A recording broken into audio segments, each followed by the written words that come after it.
Pasyalan ba ang hanap mo?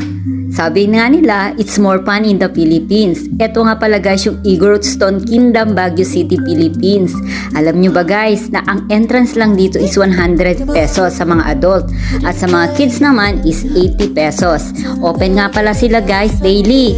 7 a.m. to 6 p.m. Ang address dito ay number 86 Longlong Road, Pinsaw Proper, Baguio City. Ayan, kung mahilig ka mag-travel, kung mahilig ka sa nature, kung mahilig kang pumunta at pumasyal kung saan-saan guys, ito isa sa pinakaswak na pwede mong pasyalan dito sa Pilipinas dahil hindi ka magsisisi sa ano dito guys, sa entrance nyo dahil napakaganda naman sa loob guys.